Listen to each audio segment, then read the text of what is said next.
Welcome everybody to our weekly Seeking Harmony live stream. We had some We are here. Yes. Oh, excuse me. All right. Here. We had some technical difficulties and we just had another, but we figured that one out too. So welcome. This is Seeking Harmony with Church of Union Social Impact Team. We're back for another discussion. Today Granville can't make it. Normally he hosts, but he is feeling ill today, so we hope he gets better soon. And yeah, with that, we're just gonna get into our discussion now. The main topic we were thinking about discussing was Twitter and Elon Musk's like takeover of it, that he purchased Twitter and is like implementing a lot of changes.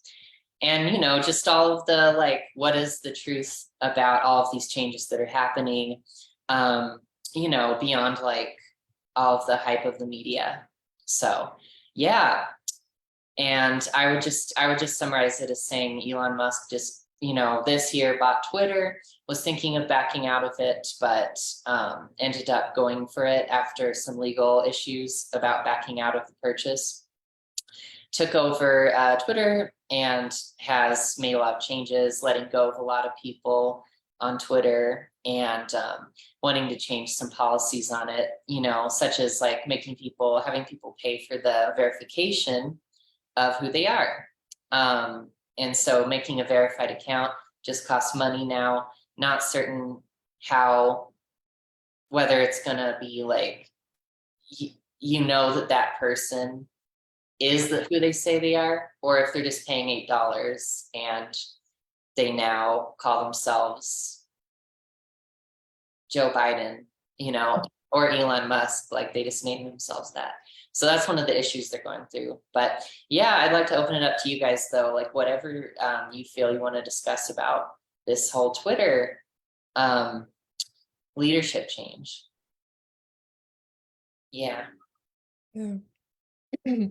Well, I feel like there are a lot of controversies on this like leadership overtaking, if I can say so. And the most shocking one, and maybe it was like embellished and not maybe explained well by the media, was that it was like firing up to half the staff of Twitter.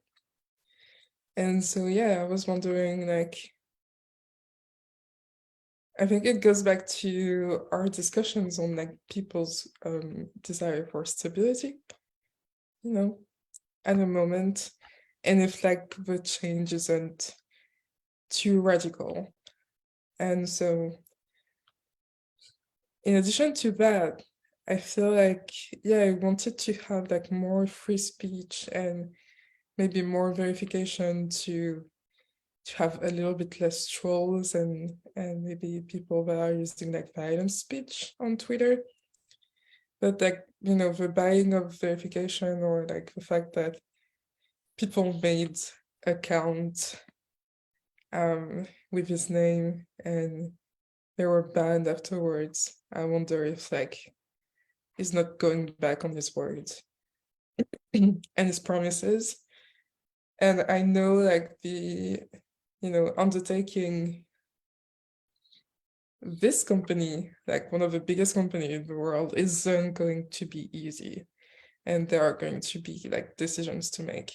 And I wonder like if the promises that he wanted to make, he's going to be able to like uphold them and still be part of the system. And so I think that's an interesting discussion and a comparison between like what he announced and what we are seeing as change, like for now, you know. So I don't know how like Andrea and Isaiah are feeling about that as well. I was kind of feeling the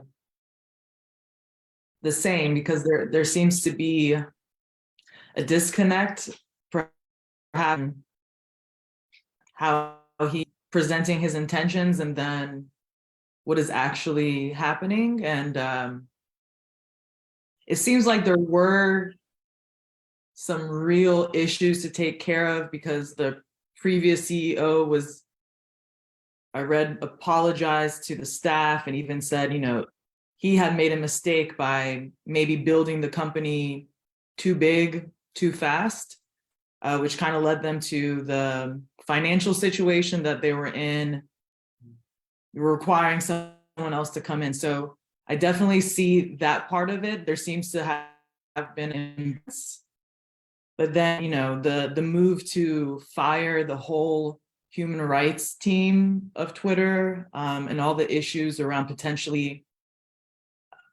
having problems with people using their free speech to kind of push agendas that support, racism or other sort of prejudice. So I guess the concern for me is he going to be able to find the balance between the financial things that you need to have a company be healthy, but also, the subtler, which I think more important aspects of making sure that people are respected on this platform, and it's not going to be a situation where people who are just spreading negativity and hate are kind of protected because of the policies or the rules that he implements.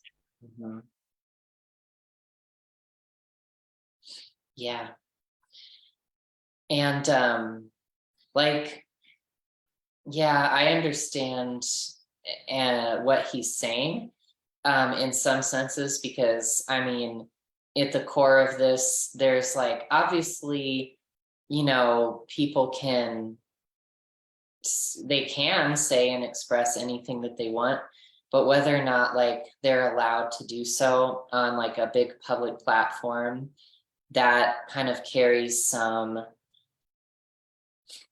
weight, there's some, like, I feel like there's responsibility there, that if the platform like allows certain things, then the platform is like responsible for that, versus like imagining too, like if there was like a public message board in like a city or something, or like a town, and someone like put a hateful message on the wall there, like obviously you would want to take it down because it's the town's public message board, and that's like a protected space basically. But I think that people feel like they're being censored and cut off, and they're like, oh, I have the right to express whatever I want. And it's like, yeah, but like that version of freedom is not really true freedom, because of all of the chaos that it creates and all of the hurt that encourages. That's what I'm feeling about it. But I think he's kind of like reacting to that, and he's kind of representing those people who feel like their freedom is like infringed upon. Yeah, I was feeling that, and I'm like, yeah, I get it, but at the same time, like, that has real impact. Someone saying something like that's hateful, it's such a big platform. So yeah. And then but one thing that I didn't agree with, though, because the general reaction I was seeing in the liberal media was, so Elon Musk deleted accounts, I guess, that were impersonating him, because they were like joking that like with the verification, you can buy verification and then change your name to Elon Musk or anyone and start saying things, and people might believe that it's true, unless it's like really weird for what that person would say, which it was for him.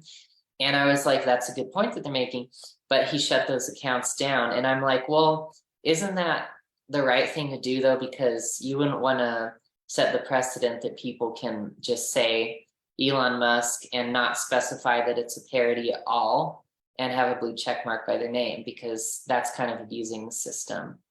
Like, do you guys think that that is an infringement of, that's like against his whole free speech thing, or that it's like just No, I you know what I mean? didn't necessarily think that it was too big.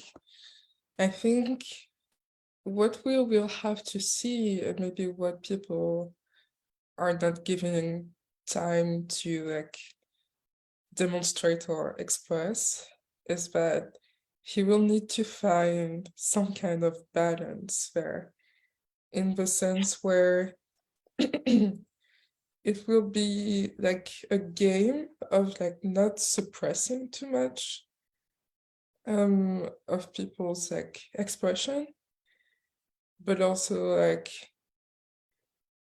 you know, having the right kind of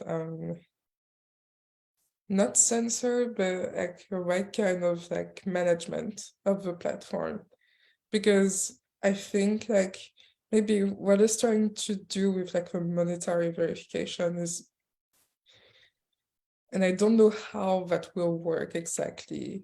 I don't see how it will work yet, but maybe what it's trying to do is like not have a replica of like Facebook and Instagram, where like, for example, nipples are banned and swear words are banned, but like extremist points of view have their place and are being pushed by the algorithm. And so I wonder how his changes are going to reflect that. And is it going to be true? Is it going to be like the ban of like, because like for the past few days, he's been like monitoring any publicity about him, even images. So is it going to be the ban of like Elon Musk and famous people to not like participate in the drama, or is it going to be like about everything, about politics and about misinformation and about climate change and everyone that is skeptical about it? And so I think he has a lot to, I guess, because people are so because people are wanting to doubt him, I guess he has a lot to prove in this space. But it doesn't mean that it won't happen. But yeah, it does need, like, we too need to have that balance of saying like, all right, we don't have to be like totally like the liberals and saying that he's just trying to control. Obviously, he's just like leading change, because there are a lot of things to change in this company. And there is also this thing of saying like, okay, is he going to be able to make it? And is he going to be able to respect like his promises? And so, yeah, it's just like a compassionate balance, I think, to have like any human beings, instead of like just trying to bash him for probably things that are not like his fault, just because it changes things. But I guess it feels like upheaval, you know? It changed things and it reveals a system that was already faulty. But it doesn't mean that he was the creator of that system, and we don't know how it works on the inside, you know?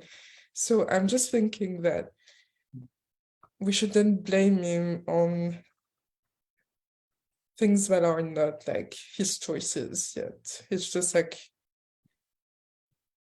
kind of like having to carry the karma of a company, in the sense, and having to heal it. So we'll see. That's really the sense that I got too.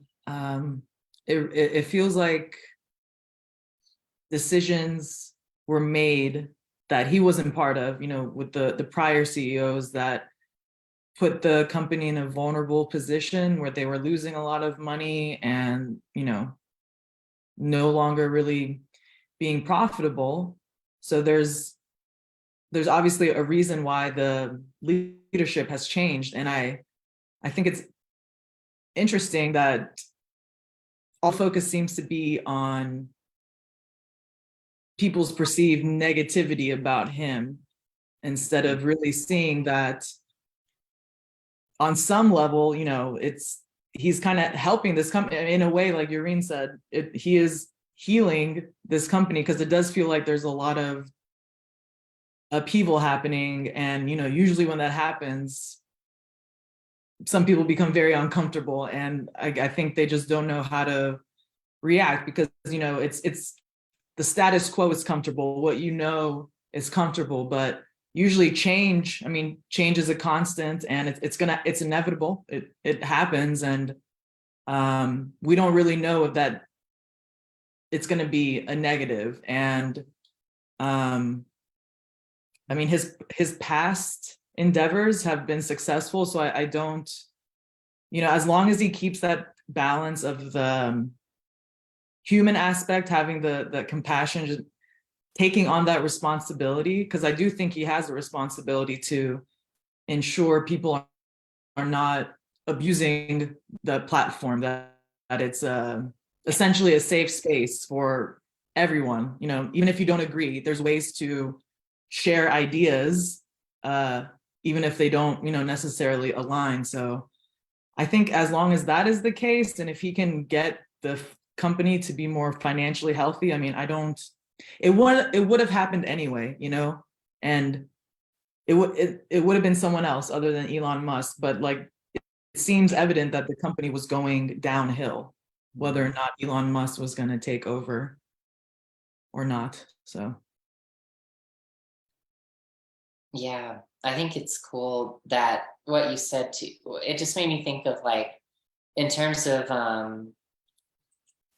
like responsibility, I think that most of the endeavors that Elon Musk has done so far, like with Tesla and SpaceX, like there's definitely a responsibility involved in that, because mainly with like making sure that SpaceX and Tesla are like safe for people, who use it. Like that is a responsibility.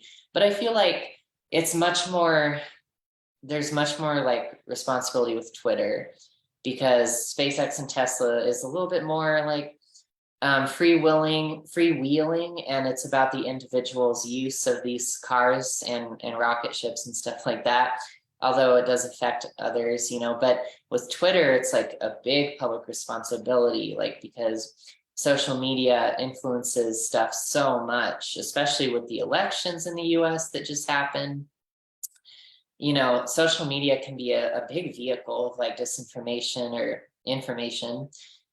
So I think it's like him going deeper into that, and then like responsibility and being aware, of like compassion and like how stuff impacts people. But also, I do agree with you that Twitter is going downhill. I felt like maybe it was because like Twitter was getting like kind of distracted from, or not serving its like purpose, like its value that it gives to people, which is like it is freedom of expression. It's expression, and it's like a forum to like share and discuss things, basically.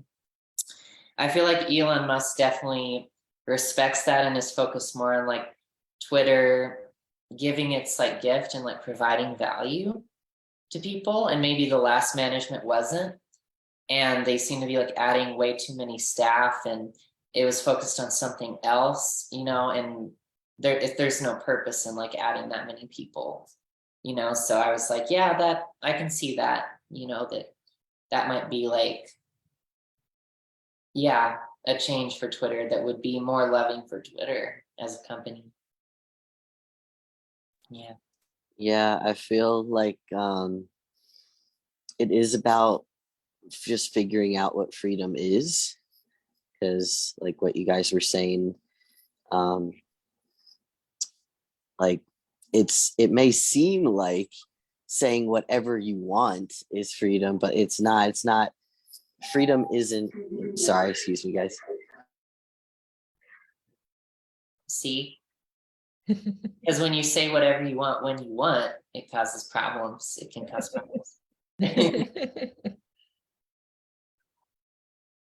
Yeah. Patiently waiting. Anyways,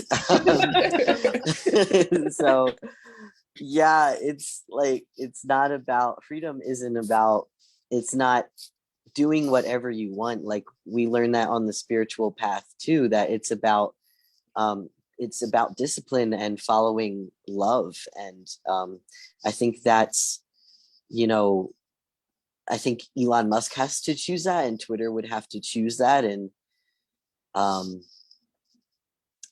yeah, I hope that that is what's chosen, but I guess we'll have to see like what the future of it is, you know. Mhm, true. And I hope you don't mind that I use that as a transition, because we're talking about choice and freedom.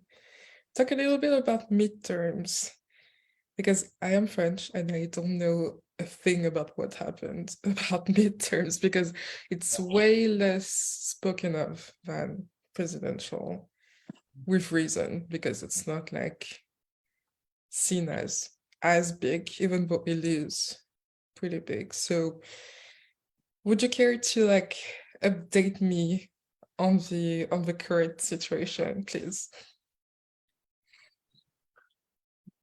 I don't know if I'm the person to do that. So Sage and Isaac, if you want to start, I can. Oh yeah, I can update it because I've been looking at it a lot because I was like really curious about how it's going to go down. And so yeah, I would say so basically the how do I describe this succinctly? Yeah, basically the midterm elections, like they're, for those of you who don't know US politics as much, like usually it's like seen as the people's feedback, their referendum on the current administration. So, you know, like with Joe Biden being in office, there was some, there's basically some people expected that Republicans would win, like a lot, because that people would say, oh, I haven't been satisfied for one way or another. And so I'm going to vote for, you know, the other party, basically, with hopes that they would do something better. And yeah, it seems like there has been not as many losses for the Democrats so far for the liberal side of the spectrum as were predicted, and not as many wins on the conservative side. So it looks like it's not a red wave going on, like red wave meaning like a big like influx of Republican leadership. It's like more of like a red and blue trickle, or like a red and blue like shifting around basically. Yeah, and so there's some races that, a lot of races that were really close. Some are not decided yet because the votes haven't been counted, particularly in contentious states, probably because there's so much controversy about people. Some people have been like saying, oh, the election is going to be rigged, or I'm not going to accept the results, or things like that. So that's why that's happening, I feel. And yeah, it's just an interesting election for, yeah, basically a referendum on like how things are going.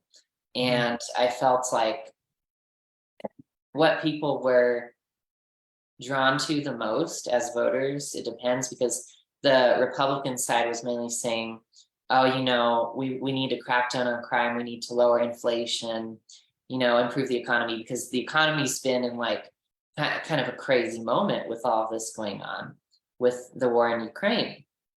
And so there's been like instability economically and some inflation. So the Republicans were kind of banking on that. And yet for the Democrats, their main push seems to have been social issues. So talking about like particularly abortion with the Supreme Court case. And it seems like that did have a lot of like impact on people, because they did feel like they wanted to like vote for candidates who would protect that kind of freedom, you know, too. Yeah. Yeah. And just to clarify, the governors and senators, that's who are the candidates for the states. So that's where most of the contention is, because essentially it can make the president's job easier or harder, just depending on whether the House is Republican or Democrat. So that's why it's a big deal. Just kind of going off what Sage was saying.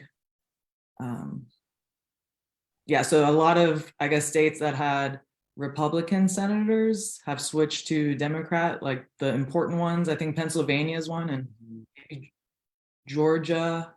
So yeah, it's a pretty big deal, I would say. Although I guess not a lot of people vote in the midterms. Most people vote in the presidential elections, but it's still an important point in terms of like politics in the US. Yeah. Would you guys say that even though the election is important, it seems a little bit less intense than what could have occurred 4 years ago? Because like when Biden was elected, I think we talked about probably how people were kind of choosing the stability after a big period of like ups and downs. And so it feels like there's just in the energy, even though there is still controversy and a lot of debate, this I don't know, this continuum of like choosing that stability and reinforcing that, okay, we want to kind of build a foundation there. And then that the answer is not like always to switch side, but maybe to reinforce and reinstate what Mhm. we believe in. I don't know. It's kind of how it feels, but I could be wrong. So Yeah. just let me know. I think it really depends, and Sage and Isaiah, if I'm wrong on this, you can let me know. But from my sense, it feels like it really depends on the state that you're in. I mean, for me living in Texas, the people reelected Governor Abbott, who's a Republican, and I think this is his third term. I'm not really sure. So at least in Texas and places like Georgia too, I think Georgia reinstated their prior governor. There seems to be a need to keep that stability. But you are right in that even if there are changes, it doesn't seem to have that same energy. And I don't even know how to articulate it under Donald Trump, but it just felt very abrasive when he was president. It was because I really feel like he was driving a lot of that. So it definitely feels, I mean, there's still a lot of important issues at stake, but I actually feel like there's potential to have more bipartisan work and just, kind of more harmony in that way. And then I feel like every state in the country is kind of in their own place. I don't know if you both agree, but Yeah, so yeah, I think like to give some examples, like, well, there were some candidates who how do I say this? There are some candidates who basically they took a slant that was very much different from the norm. Let's say that. So like Pennsylvania is one, but Arizona's one for sure. So like with Arizona, though the votes mostly aren't in yet, but it's been looking like for the Senate, like their Democratic senator would be retained. It looks like it, but I don't know. And the Democratic governor would be elected. So that would be like a change, right? In Arizona, there is a candidate, the Republican candidate for governor is like someone who, she was a news anchor and she was like publicly denying the election of 2020, like saying that Donald Trump should have won and that it was rigged in Biden's favor. And she was doing it. She was going like full blast, whole hog on the conspiracy theory train, like she was saying misinformation, she was saying like, basically she was saying like, if I lose, I'm not going to accept the result. She wouldn't say that she would accept the result if she lost. And that was a big theme. And so she was kind of like taking it way off into the extremes, like for America, like it's democracy. And I felt like that was kind of happening too with Dr. Oz, Mehmet Oz, in the Pennsylvania election too for senator. Like he was someone too who was like that. And these people, Dr. Oz lost, and it looks like the person in Arizona too, Carrie Lake, might not win either. And so I was like, yeah, maybe it's because they were taking this like really hard line that kind of went a little bit against the values of America and of people in general here.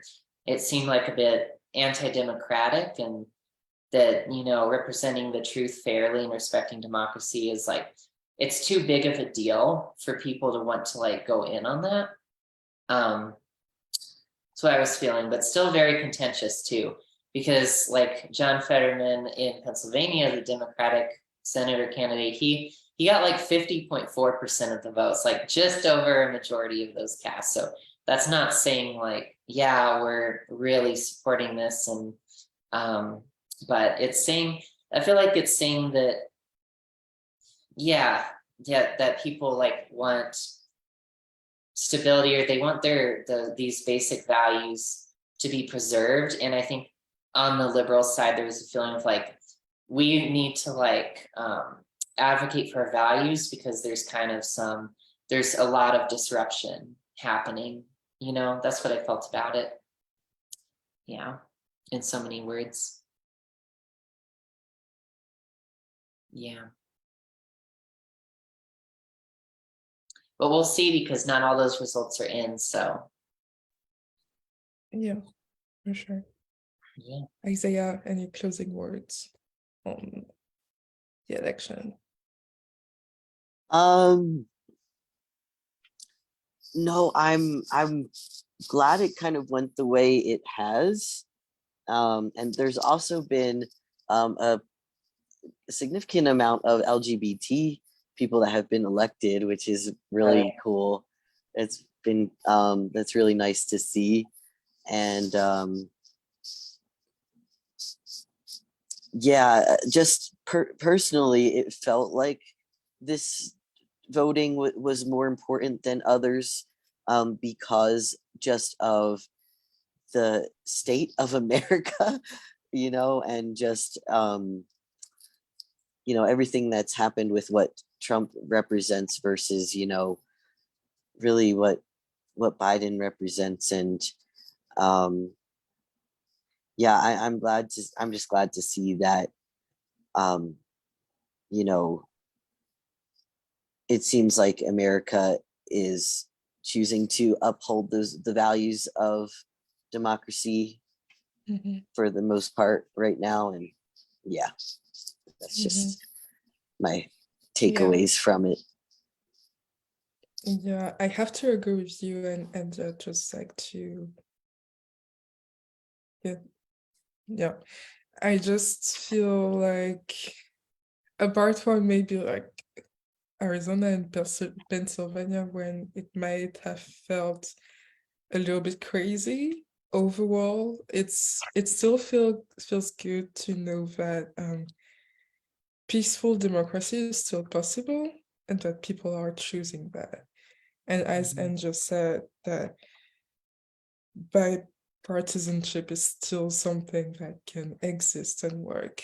And it feels very peaceful and relaxing in my heart, just to know that we're not in a constant state of upheaval again and again. We don't have to like choose the same as maybe 2016 and 2018, and just like choose peace, even though there's change and there's debate and discussion, and there's like switchings of like Republicans and Democrats. There can still be like a place for like that foundation of peace. Yeah. Good. And I think continuing with like choices, the next topic is about climate change. and a lot of the choices that countries do, and how they pay it afterwards, like consciously or unconsciously. And I don't know if you guys are aware, but right now there is the COP27 happening. I don't know how you say that in English, but basically it's that world assembly about making treaties and promises about climate change. And that is something that has not really quite worked in the past. I remember like from COP21 there has been a lot of like controversies of like people not upholding their promises. And I think like right now a lot of countries are admitting to not even being close to meeting their promises about climate change. And it brings up like, you know, what does it leave us with as a result, as human beings? Like, what are the consequences in terms of like energy and resources and natural catastrophes? And mainly highlighting an article that Andrea has shared with us about like probably some countries that don't consume much energy, like maybe Costa Rica or Tuvalu or the Bahamas, and having to suffer most of the cost of these things right now because hurricanes are hitting harder, and they're in places of like maybe, you know, floods and droughts and things like that. So yeah, it's a lot to take in, but basically it feels like there is a lot of sorting through to do for countries just to like reevaluate their choices and know how to pay their karmic debt in terms of climate change. I don't know, would you guys say that you agree with that, or do you have like other insights maybe to add to that? I definitely agree with it. I wasn't aware that in the 90s, certain island nations like the Bahamas were bringing these issues up at the COP meetings, and basically urging those countries that emit the most to, let's start a fund, let's kind of get a plan in place, because they could see what was on the horizon because they were experiencing it in their countries, especially island countries. They're so vulnerable because of the geographic nature of, being an island. And I was actually very surprised to learn that in the 90s, people were privy to this, but yet still here we are, the 27th assembly of these world leaders, and there doesn't seem to be a willingness from the richer nations, as they're labeled, the ones that have the most resources and also emit the most emissions. There doesn't seem to be an acknowledgement of the responsibility fully. I mean, I think some countries kind of in passing say it, but no one's really been willing to really own up to it. And so I definitely feel like there is some karmic debt, and it's until that is like acknowledged and addressed, I just feel like it's going to keep creating imbalances, and it's something that like we can no longer ignore. It's gotten to a point where something has to be done. But I think it's unfair that it falls on the shoulders of the developing nations, as they're labeled, to kind of get the ball rolling into, in my opinion, it should never be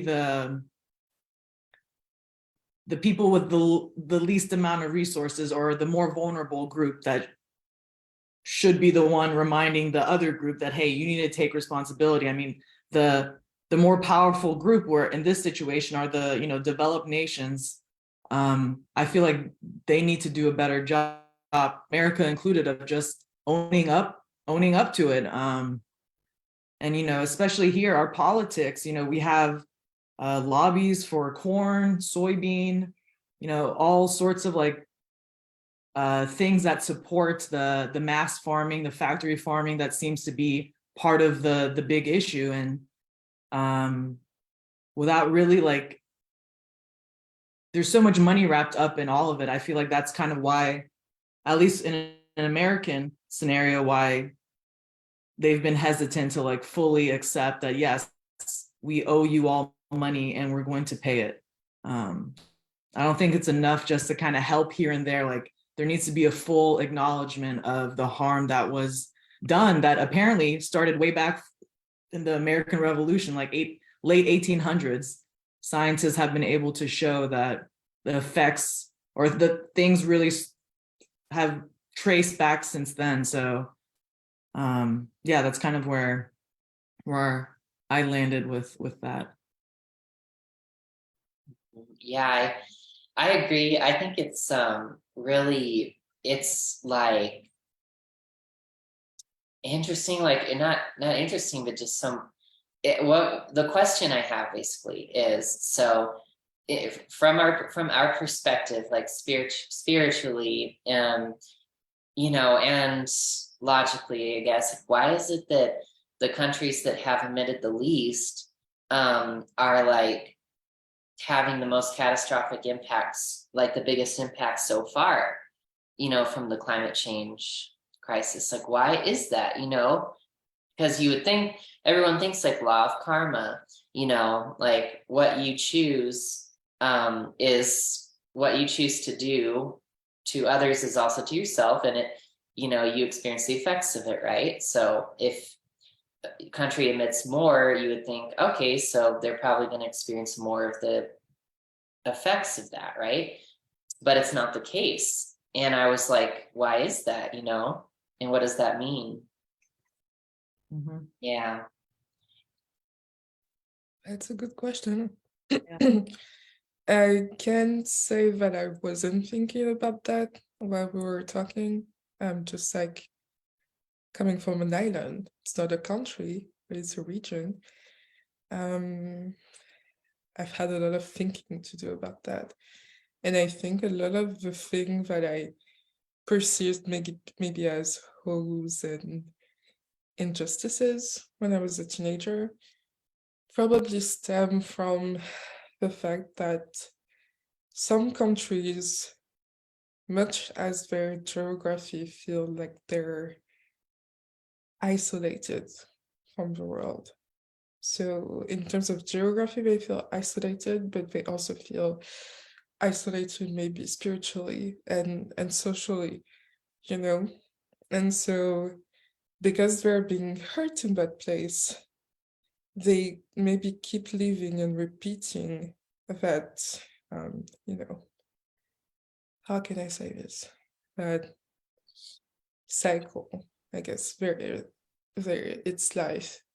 I was like watching a TFAS class this morning, and Charlie was like having to have much discipline because the dog, because he was in his mind still living in his at his groomer's garage, maybe being abused and alone and isolated. And so I was thinking, okay, so that might be a thing, like you can have heaven around you, but you can still choose to live in a reality that is not true. And I see that a lot socially in how people feel like they're maybe like basically crying victim to what other people in bigger countries did to them, or even like their own country. Like I take, for example, my island in the French Caribbean, or Hawaii, and where a lot of people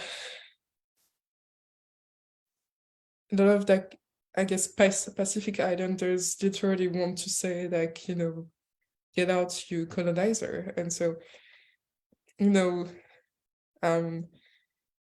don't know how that works, but somehow all of this hurt correlated with the fact that they're in a very like vulnerable place in the middle of the ocean, potentially in a tropical thing, so like prone to hurricanes, and places where there are earthquakes and tsunamis and there's floods, and they'll be the first affected by droughts.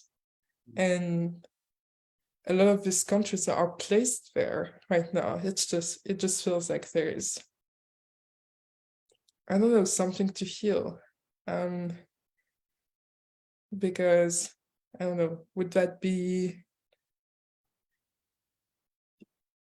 socially like, would that be just like a social consequence, or would that be something else? I'm sorry, Isaiah, if you have to go back to work. I don't know if you guys are okay to extend like just 15 minutes because we've begun late, Right. or if you want to like just end there. I'm fine to extend. Yeah. Okay, good. Well, Isaiah, if you have to go, that's okay. Thank you guys. See ya. Bye. See you. Have a Bye. good day. Bye bye. Yeah, I'm just starting to realize that maybe it's not just like a social wound. I think in my heart it feels way deeper than that, and there's no coincidences in this universe. So Yeah. who knows how countries and nationalities might have been built Mhm. around this, karma and maybe karmic debt that a lot of people have accrued in one place. And that is very like spiritually theoretical, like woohoo maybe, but I don't know, there is something like, as an island girl from birth, I feel like there's something that still rings true in my heart from that. And it might feel like an injustice to a lot of people, but it just feels like it just shows the path to a lot of healing to do in like some places. Mhm. Yeah. It's like, it's interesting. So it feels to me like this is about achieving a balance between achieving the perfect harmony between like a Western, let's say capitalistic mentality of like, let's get really prosperous materially, and then a more like I guess Eastern mentality, or I was saying Western, so that's why I said Eastern, but I don't know, another mentality of being like, let's focus on other things like, a spiritual well-being, a well-being of, our social community, of the collective, of the world, the environment, nature. These are things that are often like opposed, and they're not necessarily in opposition. But I think because people believe that it's an opposition, that like since the 70s, I think it was the 70s when global warming was mentioned, climate change was first like really publicized more by scientists. The wealthier countries have been like, no thanks, I want to make money, and any change is seen as like disrupting that, which is not necessarily true. And then some other countries, like they haven't had as much of that focus, and they've experienced this thing of being the experience of like being exploited or being used, or just really not just wanting to like not be exposed to the abuse they had been exposed to.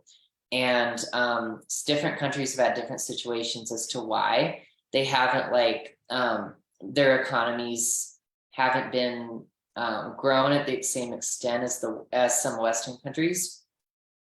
But you can see how it's interesting how like those countries that maybe are less, since they've had less wealth, maybe they've had like less investment in infrastructure, right? Because if you have the money to spend on infrastructure, then you can recover from natural disasters, you can prevent them, the impact, you can fortify yourself against them.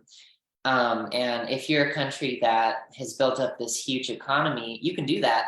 Like if a hurricane causes billions in damage, you're like, okay, let's go fix things, Well, let's. more or less, I think it depends because I remember our architecture, much like in Japan, specifically being built to resist like earthquake and hurricane, which is something that doesn't exist in a lot of like Western countries. So maybe not that bit, but I guess it depends on the countries. I don't know like every country, obviously. Yeah. I don't know. I was feeling into it and I was like, well, it's probably what this is about, but I don't know totally. Yeah. I think there's much to discover about that, maybe. Yeah. It definitely feels like it's a problem that requires unity, but these two sides are kind of pinned against each other. Because I also think it's interesting that some leaders from the developing countries take on that label of a victim. I was listening to, I forgot what country this was, but I was listening to a BBC podcast. I think it may have been a Middle Eastern Arab country, but the representative of that country was basically saying that we're the victims and these developed nations, they're the criminals, they're the offenders. And feeling into that doesn't feel like a very constructive way to go. And this issue with climate change, it seems to be something that we all kind of have a hand in. It's not going to be helpful to maybe blame it on X country or X number of countries, whatever it is. I just feel like there's almost sort of a resistance to seeing like the reality of it. Because yes, it is true that the more developed nations, they emit more emissions, but Eurene, to your point, you're also feeling that things are maybe deep, there's a deeper healing that has to take place, maybe for those countries that feel like they are the victims, or don't feel empowered in that position. You're absolutely right, because like what I remember from geopolitics is that a lot of like fast growing countries in development right now are saying, well, you've had your growth, Western countries, now it's our turn. And they consume big time. And I mean, like, there's China in it, and there's Brazil and South Africa and India, Pakistan, maybe. And it just feels like, well, you're forgetting the core of it, is that there's no place to, but because they thought that up until like the 90s, they didn't have, they weren't the ones that were participating that much in like the climate situation. They just want to like consume as much or more right now, because like it's their time to shine and their time to grow. And it's like a huge I think display of feeling powerless and blaming, as you said. So it's a good illustration of the point you were like making. Yeah. And sometimes I wonder, like, maybe that's the whole point of this problem, that is arising, is forcing people to kind of see their part in it and to heal that, because I don't think it's fair to just point the finger at one country over the other, because we can all do better. I mean, that's just the reality. And I don't know. I think that's the approach that has to be taken with this issue. There just seems to be a lot of imbalance. Like we've talked about, like it kind of feels like the Twitter situation where you just kind of ignore things and then it comes to a head and it gets to a point where you can no longer ignore the problem. And it boils down to like, how are we going to respond? Are we going to choose ego or are we going to choose love? And yeah, and maybe some of the countries who are more impacted by climate change, like they can like lead the way in developing solutions to like mitigate the effects of climate change and also to be more sustainable, like, because I'm sure that there's a lot more like political will there and to do that, like versus like in the US, there's not, it's kind of half and half. And so, yeah, I think that that's true. And everyone claiming their power and their responsibility to, heal in the situation and choose love is gonna improve things a lot. And I just think that too, yeah, like you can't say that it's all just certain countries' fault, the biggest emitters' fault, because the whole global economy, there's a global economy. We're all interconnected. And like spiritually too, we're all interconnected too. And so, yeah, it's all just, it's different sides of the coin. It's like one part of the big, the entire like, reality. So yeah, I think that that's a good one to work through. And it's one way to say it. Yeah. Good to work through. Yeah. The biggest question I have from what you just said is like, what country isn't half and half right now, except for maybe Scandinavian countries plus the Netherlands that are more like 60% to 40%, because in these assemblies that we were talking about at the beginning, they all seem to be tight-lipped about like, we must do change. And then, okay, so what are the solutions to change? Are we ready to change this and give that up? And everyone is like, boop.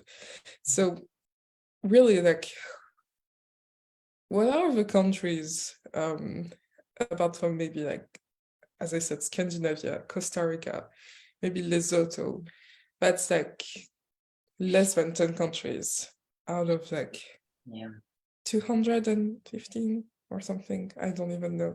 But it feels like such a drop in the ocean, a drop that is making an impact, but it's not enough. It's like when you say as people, I want to live a more sustainable life, yes, but what of your national industry? Like, how is that? How you're gonna impact your country for sure, but it's not enough. And so having this assemblies just year after year and seeing no change, I feel like it's just going to come to a head and like maybe up until like we're meeting all of this like dire predictions of how the world is going to look like in 30 years, and maybe then people would react. I hope they would react before, and that technologies will continue to grow as to help us have a more sustainable system. But it just feels like the choice is being made, but it's like very, I don't know if we can really call that a choice if people are not holding, because it's just like, it just feels like a giveaway to do nothing all year and then meet again. So yeah.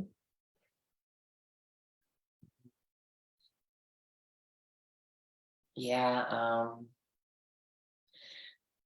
I don't know. I think it hinges on people's awareness that like prosperity isn't at odds with harmony, with the climate and with everyone.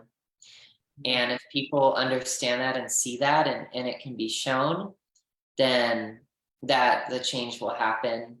And I think that that's happening in certain cases, like with the Pennsylvania Senate election, that's a big example because John Fetterman, the Democratic Senate candidate, was saying, hey, let's get lots of jobs through developing the alternative energy, right? So he's saying, like, let's get those steel mills, working again in Pennsylvania because the industry collapsed in Pennsylvania. It got shipped overseas. So all these steel towns in Pennsylvania that produce steel, a lot of them are like really economically depressed. And so he's like, why don't we just make wind turbines in America? Why don't we just add jobs with solar power, like implementing solar power? And so that was his whole pitch. He's like, I'm a working class person who I understand you need jobs and, we can be green and have jobs at the same time. And I was like, cool. Cause I feel like that's like part of what is needed here. Like he's got to, and he won. So Yeah, I'm just waiting to see that. I'm hoping it gets somewhere because Pennsylvania would be like a leading example there. yeah. So, but yeah, with that said, I think we have come to our hour. Any like last words? No. Okay. Well, I guess we're gonna thank you all for like following this discussion live or on YouTube. And if you liked it, don't forget to subscribe and like this video for more discussions. And we're just gonna wish you a very good end of your day. Bye-bye. bye.